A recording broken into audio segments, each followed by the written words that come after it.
Good morning, everyone. Whether the Unitarian Church of Evanston is your spiritual home or you are seeking comfort and connection in uncertain times, we are grateful you are with us. We are an inclusive and welcoming community, seeking truth in love and striving to nurture the human spirit for a world made whole. We are guided by our principles and values, which remind us in every moment and through every challenge that each of us matters and that we are all connected through the vast and beautiful web of existence. Together, let us remember our oneness, our kinship with one another, and may we hold one another in heart and mind with tenderness and careful attention.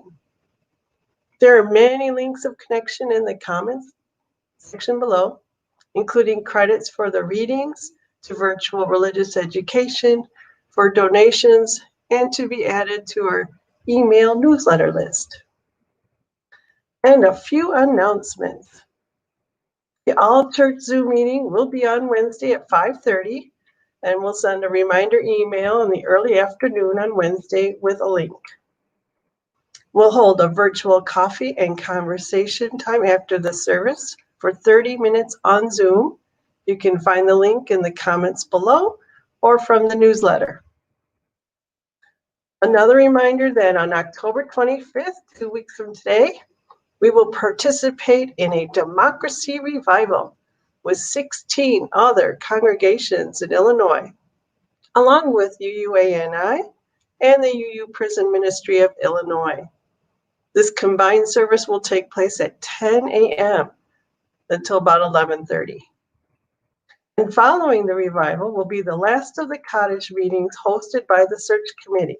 You can sign up to attend from the newsletter from the website or click the link below in the Show More section. Our next virtual membership series starts with Intro to UU, Tuesday the 20th, and continues with Journey Toward Membership on Tuesday the 27th and Wednesday the 28th. You can sign up in the Show More section below. And now I invite you to get your chalices ready, set a place for yourself and your family as we join in beloved community. Our opening reading is by Starhawk, author, activist, teacher, and a prominent voice in modern earth-based spirituality and ecofeminism. We are all longing to go home to some place we have never been, a place half remembered and half envisioned we can only catch glimpses of from time to time. Community. Somewhere there are people to whom we can speak with passion without having the words catch in our throats. Somewhere a circle of hands will open to receive us. Eyes will light up as we enter. Voices will celebrate with us whenever we come into our own power. Community means strength that joins our strength to do the work that needs to be done. Arms to hold us when we falter, a circle of healing, a circle of friends, someplace where we can be free. Welcome to worship.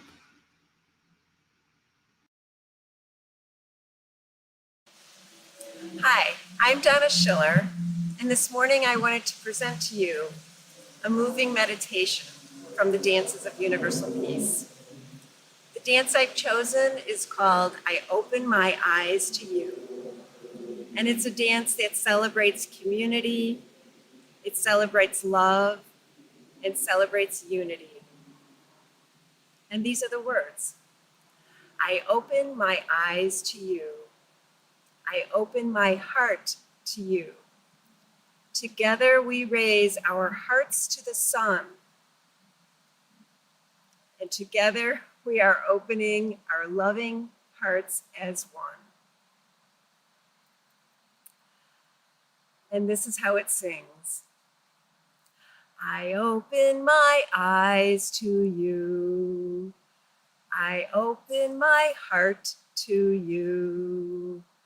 Together we raise our hearts to the sun, and together we are opening our loving hearts as one. And now these are the movements. I open my eyes to you. I open my heart to you.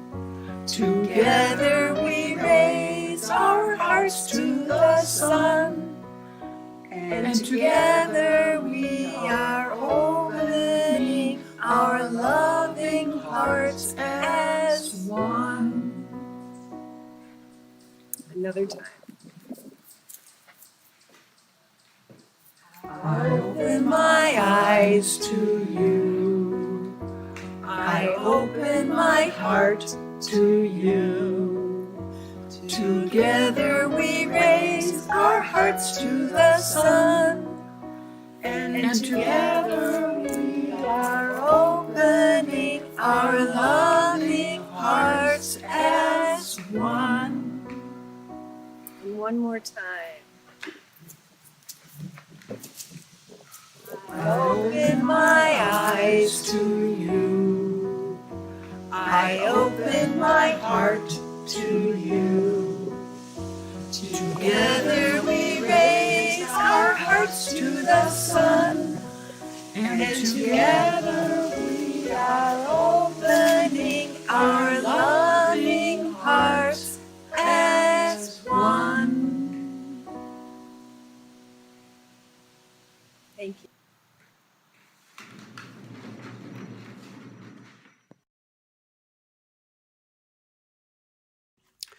Ellie Feddersen, Donna Schiller, and Diane Markell light the UCE chalice in honor of all COVID blessings, the unexpected gifts these unusual, uncertain times have given us, including but not limited to the friendships that have strengthened and blossomed during the past 6 months.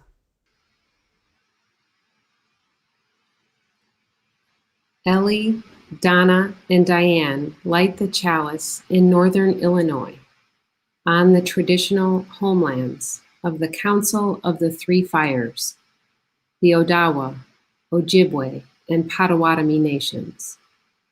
Many other tribes, such as the Miami, Menominee, Ho-Chunk, Sac, and Fox, also call this area home. We name these in honor and respect. Please join in saying responsibly these words by Reverend Dr. Mark Morrison Reed, Unitarian Universalist minister, author, and UU historian. I'll read the plain text and you read the bold and italicized text. The central task of the religious community is to unveil the bonds that bind each to all. There is a connectedness, a relationship discovered amid the particulars of our own lives and the lives of others. Once felt, it inspires us to act for justice. It is the church that assures us that we are not struggling for justice on our own, but as members of a larger community. The religious community is essential, for alone our vision is too narrow to see all that must be seen, and our strength too limited to do all that must be done. Together, our vision widens and our strength is renewed.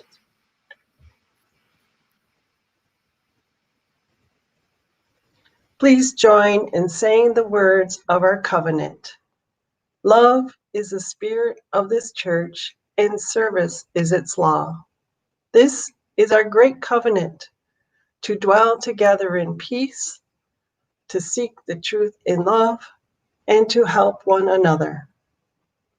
And join in singing next, Gathered Here, performed by Bridget Wild and the Well Kornfeld, and Dan, Jillian, Fiona, and Sydney Lawrence.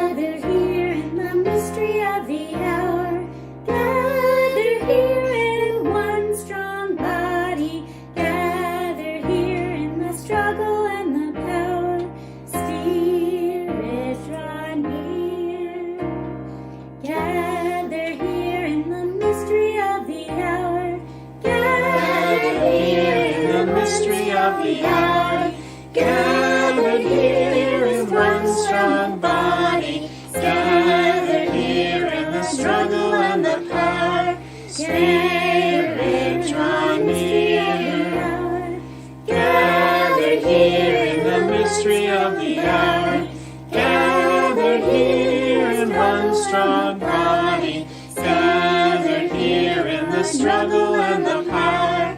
Spirit, draw near, gathered here in the mystery of the hour, gathered here in one strong body, gathered here in the struggle and the power. Spirit, draw near.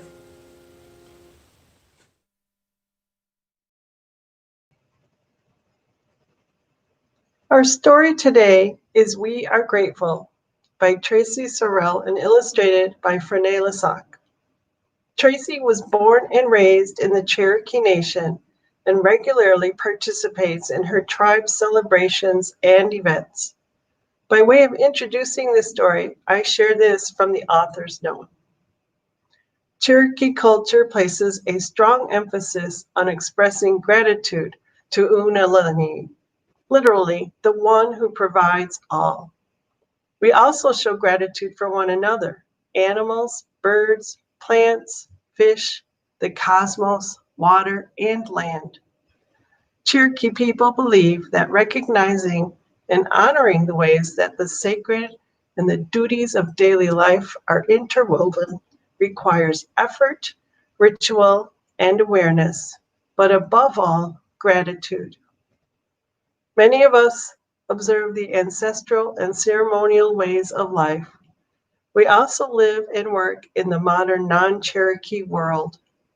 Cherokee people are citizens of our tribal nation and of the United States.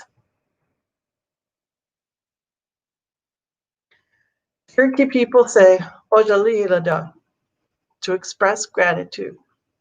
It is a reminder to celebrate our blessings and reflect on struggles daily throughout the year and across the seasons. Uligozdi, fall. When cool breezes blow and leaves fall, we say Ojaliliga. As shell shakers dance all night around the fire and burnt cedar's scent drifts upward during the great new moon ceremony. As we clean our houses, wear new clothes, enjoy a feast, and forget old quarrels to welcome the Cherokee New Year. While we collect buckbrush and honeysuckle to weave baskets, to remember our ancestors who suffered hardship and loss on the Trail of Tears, and have hope as our Alizi, grandma, cradles the newest member of the family and reveals his Cherokee name. Ola, winter. As bears sleep deep and snow blankets the ground, we say Ojalihiliga. While elders share stories and we savor buttery bean bread and steamy amani soup when we feed our animals and bird friends, as older children teach the younger ones how to make corn husk dolls and play cane flutes. While we gather to remember an uncle who has passed on, as men cuddle babies and sing traditional lullabies in Jalagi, Cherokee. Yogeyi, spring. When showers fill streams and shoots spring up, we say Ojalihiliga. While men sing, asking for thunder and lightning's protection of the emerging sprouts that women tend, as we gather wild onions, spring's first food, and serve them with hen's eggs, as we practice patience to sew pucker toe moccasins and coil clay to build pots. As we plant ani, strawberries, an ancestral story's sweet-smelling reminder, not to argue with each other, as we embrace a clan relative heading off to serve our country.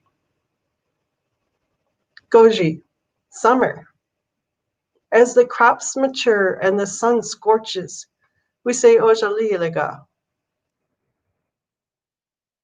When we grasp our gigs and wade into the cool creek to catch crawdads for supper, as we sink our teeth into the season's first harvest at the green corn ceremony, while we click-clack sticks, chase a small ball, and fling it high at the stickball game pole. When we recall the ancestor sacrifices to preserve our way of life, to celebrate Nuli's Tinalada, history, and listen to our tribal leaders speak at Cherokee National Holiday. Every day, every season, Ojalineda, we are grateful.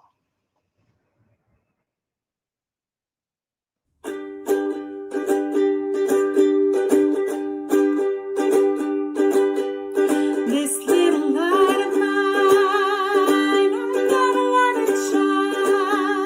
This little light of mine, I'm gonna let it shine. This little light of mine, I'm gonna let it shine. Let it shine, let it shine, let it shine. Everywhere I go, I'm gonna let it shine. Everywhere I go, I'm gonna let it shine.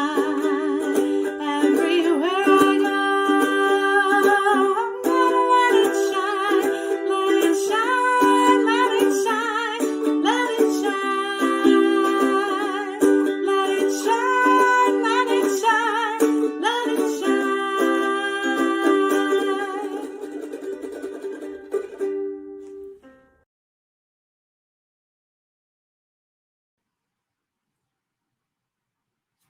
Good morning.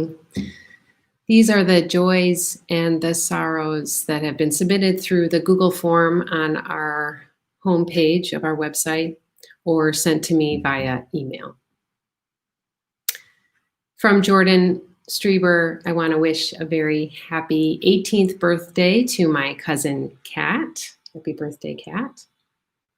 Mike Takata and the Covenant group that he facilitates, that Covenant group, are happy to report Chris Chambers is finally home after a too long hospitalization for a mysterious leg pain. Antibiotics are curing what ailed him, and he's thrilled to be recovering at home. Our well wishes to Chris. Judy Polivka shares that her cousin is in the hospital with COVID. She has double pneumonia and has been put into a coma. It is not looking good. Our hearts and our prayers are with you and your cousin, Judy. Kristen Larson wrote, I'm sad to share Craig remains in the hospital. The good news is they are focusing on quality of life issues and not life-saving issues. Craig and I celebrate our 25th wedding anniversary on Wednesday. Fingers crossed that he will be home. We carry you with us in our hearts, Craig and Kristen. Jean Butson is joyful because she has a new right hip and because she is a member of this beautiful UCE community. She is thankful for the caring committee and for the cards, the visits, and the food she has received this week. Jim Strickler adds his joy and thanks as well, especially for all the delicious food. So glad that you're doing well and recovering, Jean. We know that these are not the only joys and sorrows that are on our hearts and that remain unspoken. Let's take a moment of quiet now to read to ourselves the joys and sorrows that have been added to the chat on YouTube. We hold these together in care and in tenderness. And I invite you to say aloud the names of those that you are holding in your hearts, those that are sick or who have died, as we let their names gather on the winds to be held in this community that knows no walls.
We hold these as well as the joys and sorrows that remain unspoken.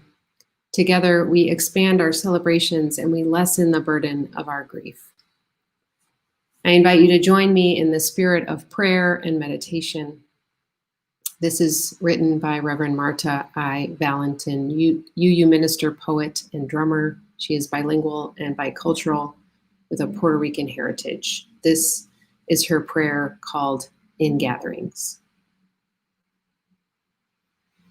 In gatherings, we are stirred like the leaves of the fall season, rustling around sacred trees, tossed hither and yon until we come to rest together quietly, softly. We come to gather strength from each other. We come to give strength to each other. We come to ask for strength from the spirit of all that is and is not. When our hearts sing or when they frown, it is the way of compassion telling us to give. It is the way of peace telling us to share our gifts. For we are happiest and most powerful when love is made apparent in and through us. Spirit of the circle that is love.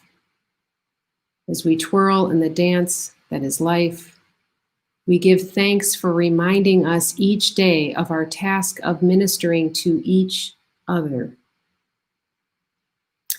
With a searching glance, a safe touch, a generous smile, a thoughtful word. Thank you for reminding us that we are always building our beloved comunidad. Thank you for reminding us that through our covenant with you, we covenant with each other and are made whole. In gratitude, we celebrate with open hearts and minds. We discover who we are, separate from each other and within one another. In this circle that holds all life, may we ever work toward widening its boundaries until there are none. Amen. Pause. Blessed be.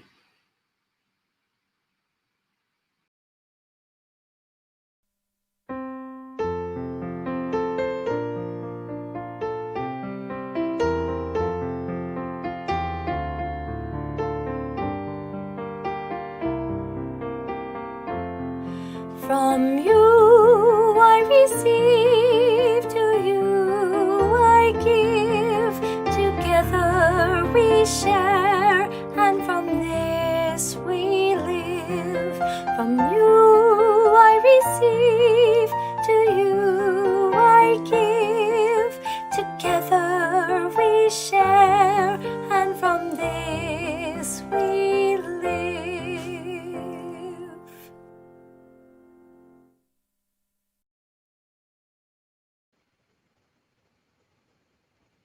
UCE remains a vital part of the world and our community.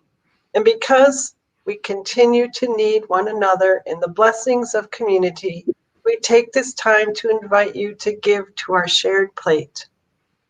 This month, our plate share will be donated to Black Lives Matter Chicago through Crossroads Fund as a fiduciary agent. You can text to give, send in a check, or give from our website. If you send in a check, please indicate in the memo line if your check is for the shared offering, pledge, capital campaign, or some other giving. And may what you give bring you joy.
Our reading is from Braiding Sweetgrass, Indigenous Wisdom, Scientific Knowledge, and the Teaching of Plants by scientist decorated professor and enrolled member of the Citizen Potawatomi Nation, Robin Wall Kimmerer. It is said that the Creator gathered together the four sacred elements and breathed life into them to give form to original man before setting him upon Turtle Island. The last of all beings to be created, first man, was given the name Nanabozo. Nanabozo did not know his parentage or his origins, only that he was set down into a fully peopled world of plants and animals, winds and water. He was an immigrant too. He understood, as some did not, that this was not the new world, but one that was ancient before he came. America has been called the home of second chances. For the sake of the peoples and the land, the urgent work of the second man may be to set aside the ways of the colonist and become indigenous to place. An invitation to settler society to become indigenous to place feels like a free ticket to a housebreaking party. It could be read as an open invitation to take what little is left. Can settlers be trusted to follow Nanabozo, to walk so that each step is a greeting to Mother Earth? Like my elders before me, I want to envision a way that an immigrant society could become indigenous to place, but I'm stumbling on the words. Immigrants cannot, by definition, be indigenous. Indigenous is a birthright word. No amount of time or caring changes history or substitutes for soul-deep fusion with the land. Following Nanabozo's footsteps doesn't guarantee transformation of second man to first. But if people do not feel indigenous, can they nevertheless enter into the deep reciprocity that renews the world? Is this something that can be learned? Our immigrant plant teachers offer a lot of different models for how not to make themselves welcome on a new continent. Garlic mustard poisons the soil so that native species will die. Tamarisk uses up all the water. Foreign invaders like loosestrife, kudzu, and cheatgrass have the colonizing habit of taking over others' homes and growing without regard to limits. But plantain, otherwise known as white man's footsteps, is not like that. Its strategy was to be useful, to fit into small places, to coexist with others around the dooryard, to heal wounds. Plantain is so prevalent, so well integrated that we think of it as native. It has earned the name bestowed by botanists for plants that have become our own. Plantain is not indigenous, but naturalized. This is the same term we use for the foreign-born when they become citizens in our country.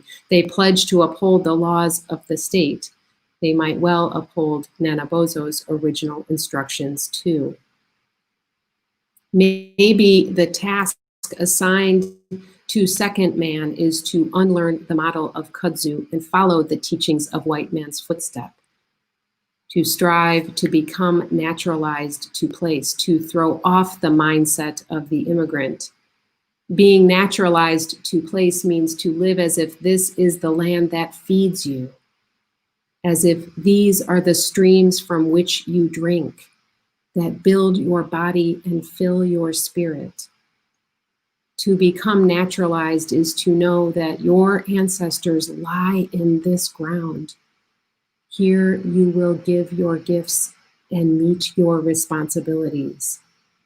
To become naturalized is to live as if your children's future matters, to take care of the land as if our lives and the lives of all our relatives depend on it, because they do.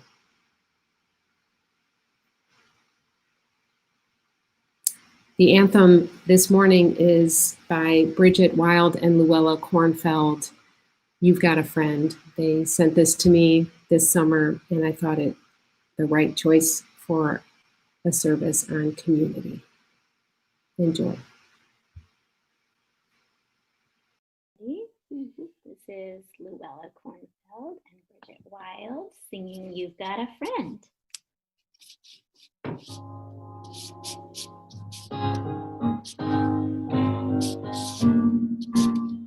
When you're down and troubled and you need some love and care, and nothing is going right.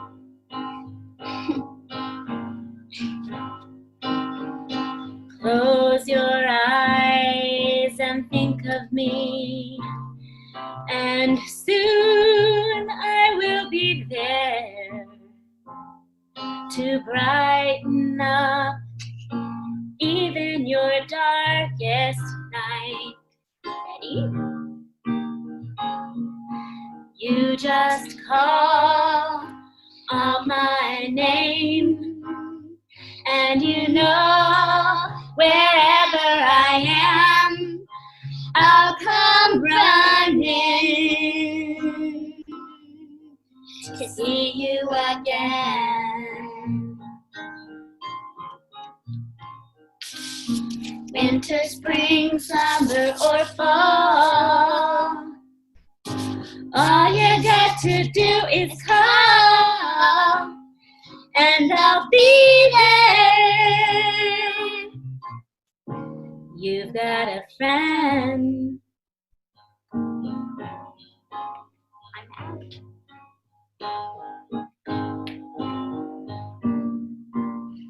If the sky above you grows dark and full of clouds, and that old north wind begins to blow, keep your head together and call my name out loud. Soon you'll hear me knocking at your door. You just call out my name, and you know wherever I am, I'll come running, yeah, to see you again.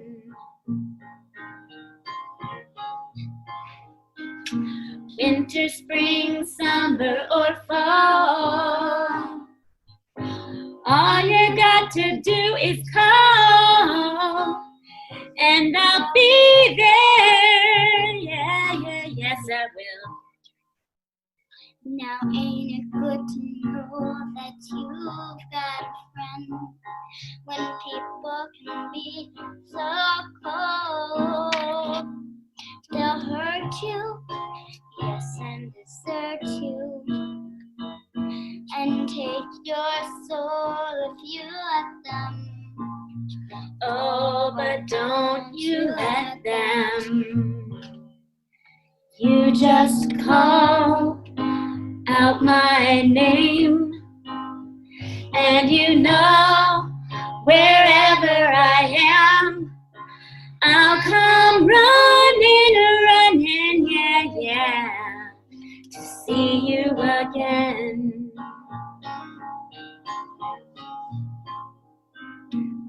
Winter, spring, summer, or fall, all you got to do is call, and I'll be there.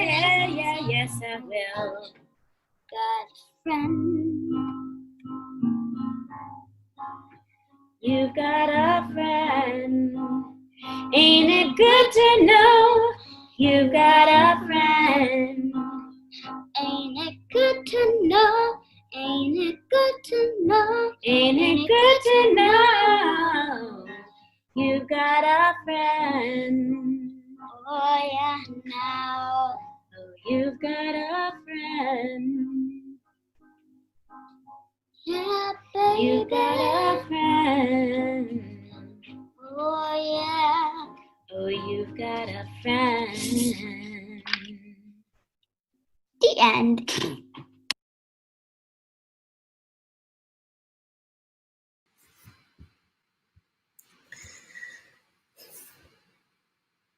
Tomorrow is Indigenous Peoples Day. Evanston and Oak Park, as far as I can tell, are the only municipalities in Illinois that have replaced Columbus Day, a day that never should have been, with a day to honor the Indigenous people who lived and farmed this land, who built sustainable and thriving communities for thousands of years before Columbus arrived. The arrival of Columbus and European colonizers to North America in 1492 began a systematic erasure and dehumanization of Native peoples from sea to shining sea through brutal warfare, intentional spreading of disease, starvation, slavery, broken treaties, and abusive policies. These are sins against humanity, against beloved community that as a nation we have never reckoned with. Replacing Columbus Day with Indigenous Peoples Day couldn't possibly repair that harm done, but it is a place for those of us with European ancestry to begin. White supremacy and European colonization devastated but did not destroy Indigenous people in the Americas. There are currently 574 federally recognized tribes and over 5 million Native Americans living in the United States. The majority of land defenders in the United States and across the Americas are members of Indigenous communities. They consider it a sacred duty to protect the earth and the life-giving water from the destructive forces of capitalism. They have been doing so at Standing Rock and many other sites for years. Though they practice nonviolent resistance and demonstrate the strength and resilience of accountable, relational, and respectful community, they are treated with violent government-sanctioned attacks. Covenantal community can be a sacred spiritual practice grounded in gratitude, humility, and integrity. Community is collective strength and power which can be used to heal or harm. Each week as we gather virtually, knowing it is not safe for us to be together in the same room, our congregation demonstrates the power of community to transcend limitations. Because we care for one another, even though it is hard and we miss being in physical proximity. We are working to sustain our connection to one another in creative ways. Community keeps us well in mind, body, and spirit. Community is the nexus of spiritual growth and maturity and the source of deepening our commitment to social action and justice.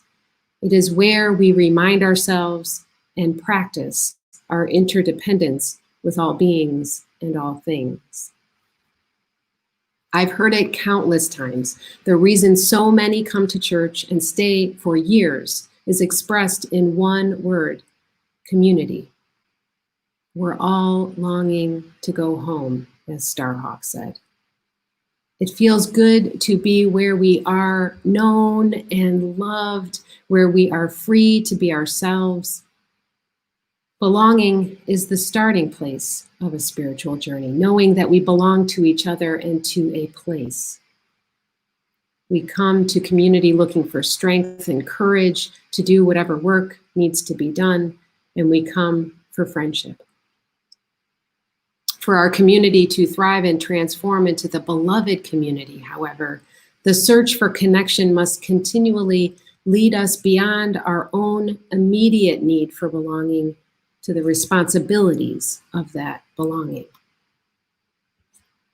Our sixth principle affirms the goal of world community with peace, liberty, and justice for all.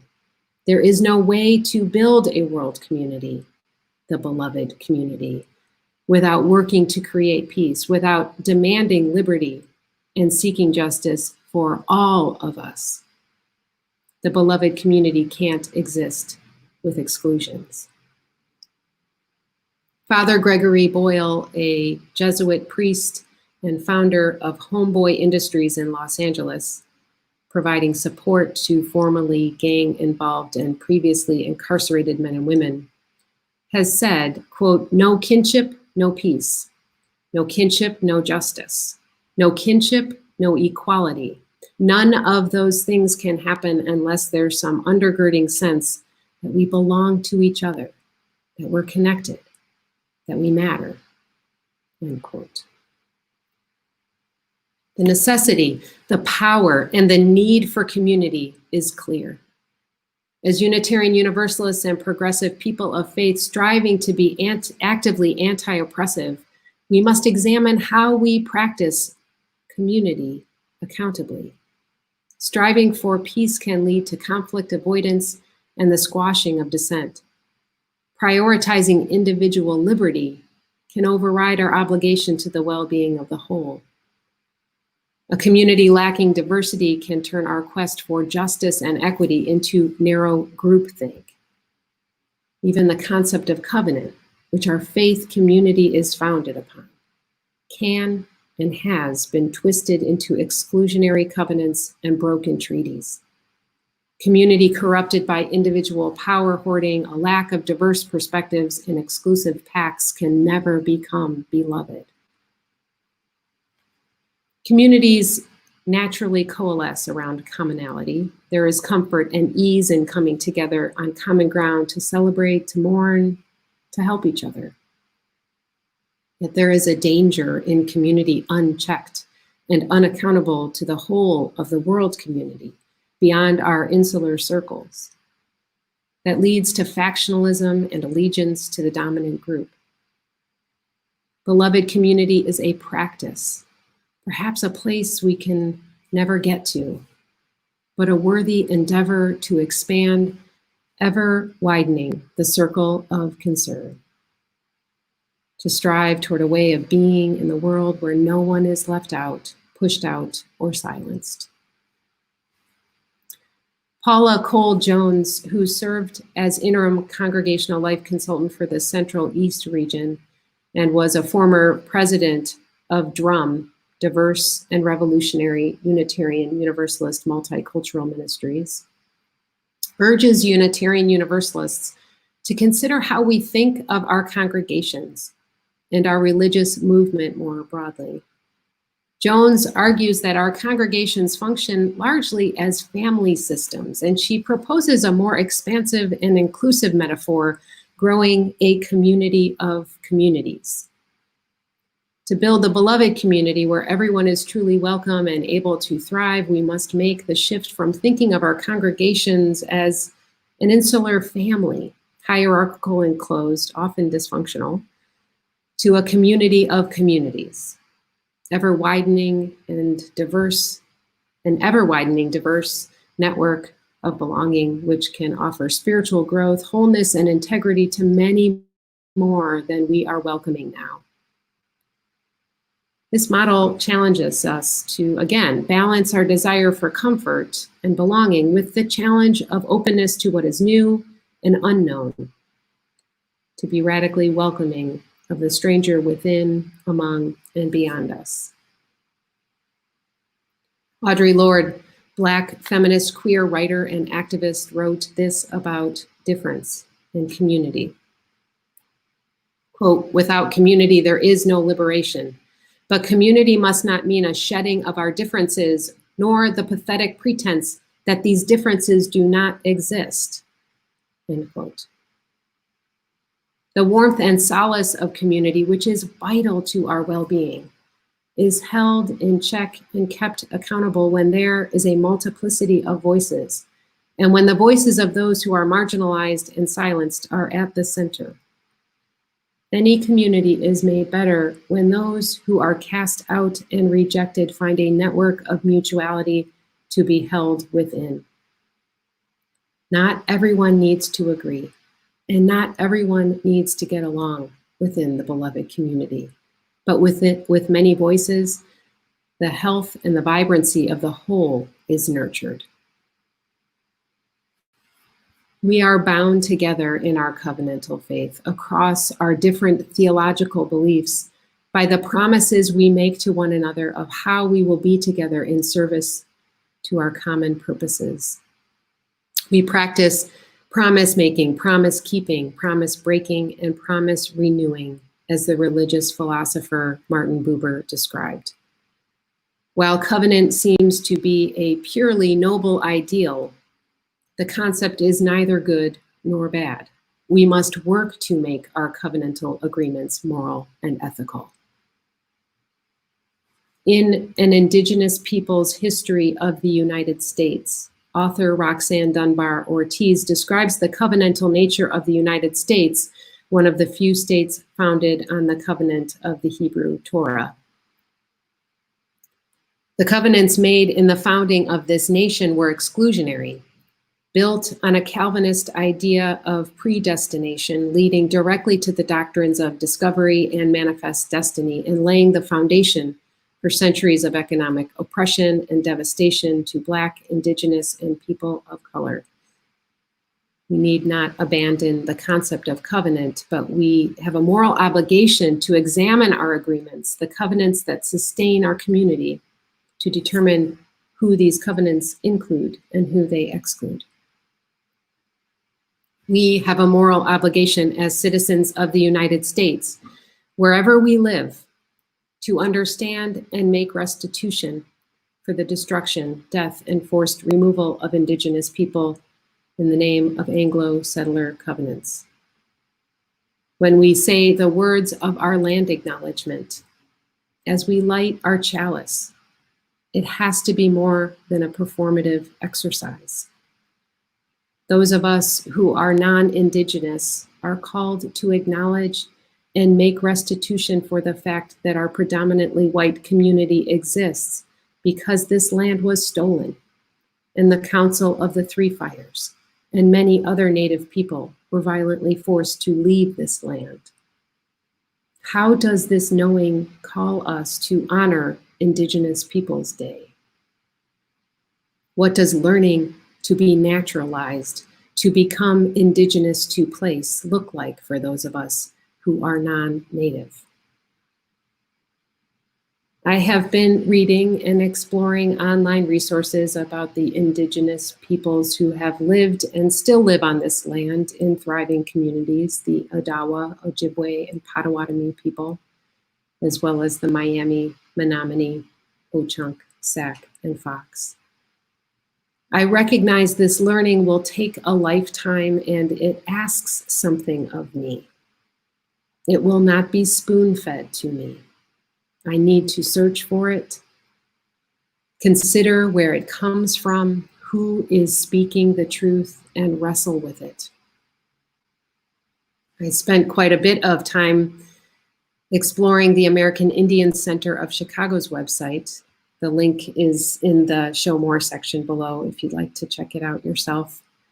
I learned about the Chicago Ordinance to honor Indigenous Peoples Day.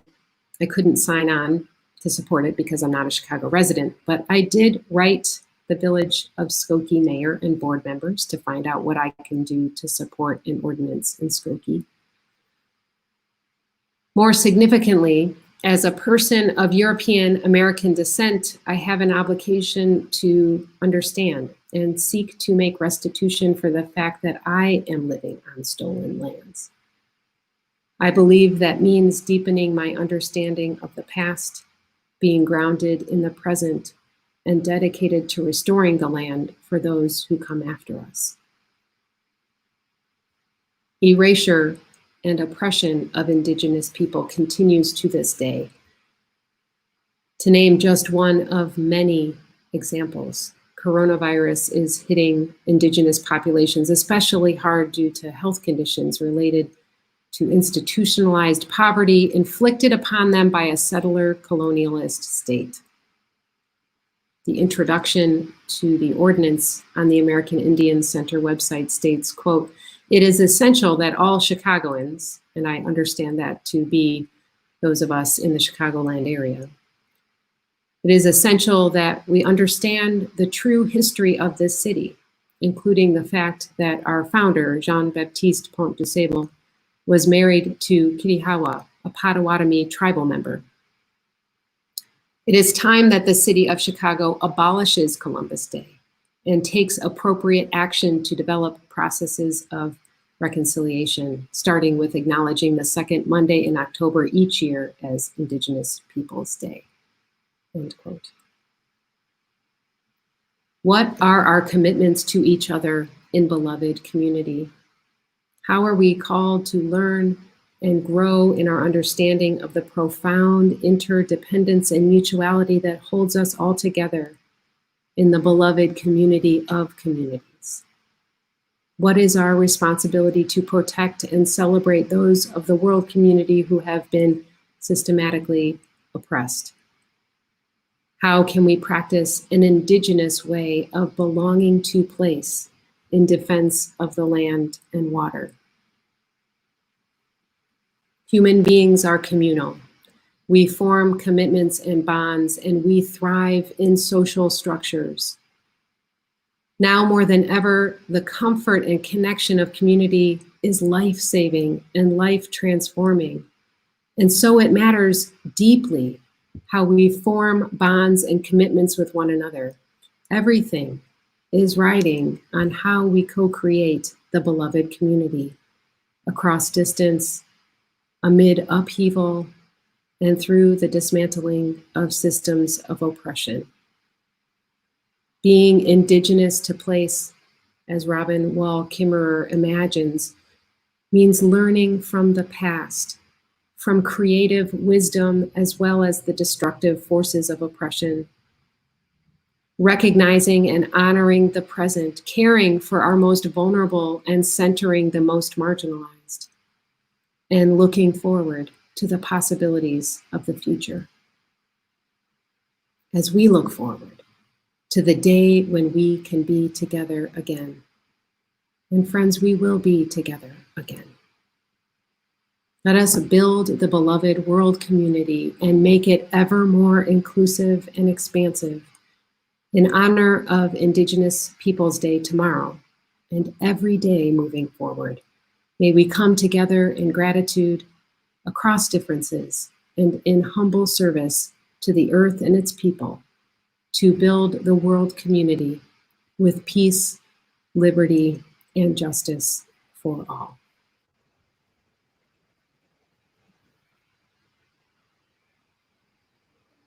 As Ellie, Donna, and Diane extinguish the chalice, please join in saying these words. Though the flame is extinguished, we carry with us the warmth of community, the light of truth, and the fire of commitment until we are together again.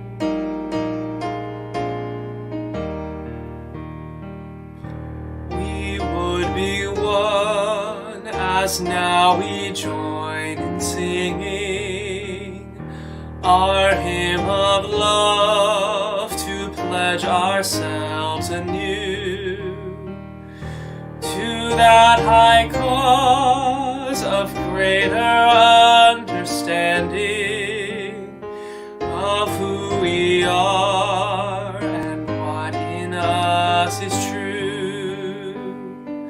We would be one in living for each other, to show to all a new community.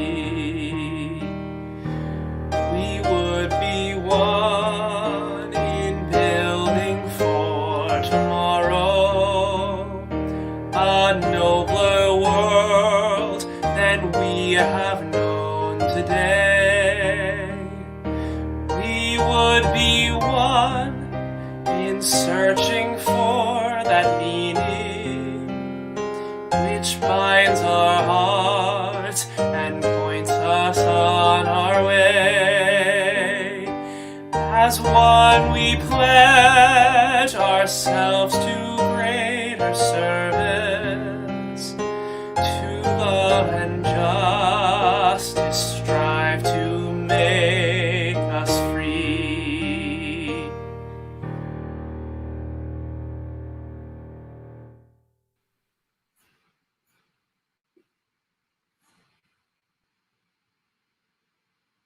May we become naturalized, knowing our ancestors lie in this ground. May we give of our gifts and meet our responsibilities. May we live as if our children's futures matter. Take care of the land as if our lives and the lives of all our relatives depend on it, because they do. Go in peace. Go making peace. Amen.